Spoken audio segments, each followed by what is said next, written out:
Սիրելի հայրենակիցներ, ես նախ ուզում եմ ասել փառք երկնային Տիրոջը, որ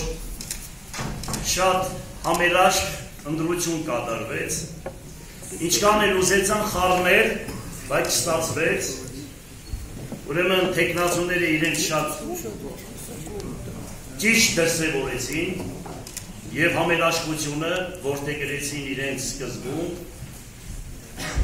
և մտածեցին, որ 30-ից հետո կա նորից օրեր, որ պետք է մենք իրավենք, քաղաքում տեսնենք և բարելենք։ Եվ դրա համար ես ուզում եմ շնորհակալություն հայտնել և ուզում եմ շնորհակալություն հայտնել մեր ազգաբնակչությանը իրենց ձայների համար, տրված ձայների համար, ինձ ինչքան որ ձայն եմ տվել և մնացած թեկնածուներին բոլորից եմ ուզում շնորհակալություն հայտնել և մի բան գիտեմ, որ որդեգրելու ենք ամենակարևորը համերաշխությամբ, խաղաղությամբ, կառուցողական հիմք ընդունելով հավատքը և հայրենիքը։ Շատ պարտավորեցնող է այն մարդու համար, նա մանավանդ, որ աշխատել է 13 տարի ու այնպիսի մի ժամանակահատվածում, որ չեմ ուզում ներկայացնել, որ վարձակալությամբ քաղաքապետարանում եք նստած եղել, չեմ ուզում ներկայացնել անօթևանները, քաղաքի տնակները, որ 40,000-ից ավելի տնակներ են հանել այս քաղաքից, և մի խոսքով այն ժամանակ էլ ես, որ ընտրվեցի, թող լույսը իջնի Նիկայել Վարդանյանի շիրիմին, ոչ մի ավականի չունենք այն ժամանակ, բայց մենք համերաշխ բոլորս իրար հետ աշխատեցինք իշա քաղաքի։ Ես ուզում եմ որդեգրել մի սկզբունք։ Ուրեմն սկզբունքը կայանում է նրանով, որ եթե քաղաքի շահը, երկրի հետ շահը, թեկուզ այդպես ասել,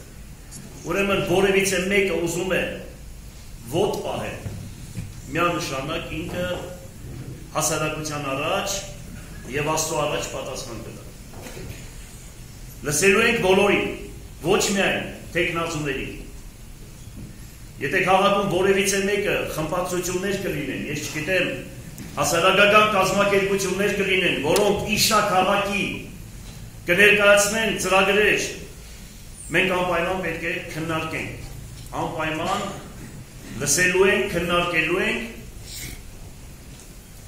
դա չի նշանակում, որ իմ ծրագիրը դոգմա է, այնպես որ ես այդպիսի բնավորություն չունեմ, լսելու ունակություն ունեմ, 13 տարի համանական է ոչ մի քաղաքապետ չի աշխատել և կոմունիստների ժամանակահատվածում և դրանից հետո։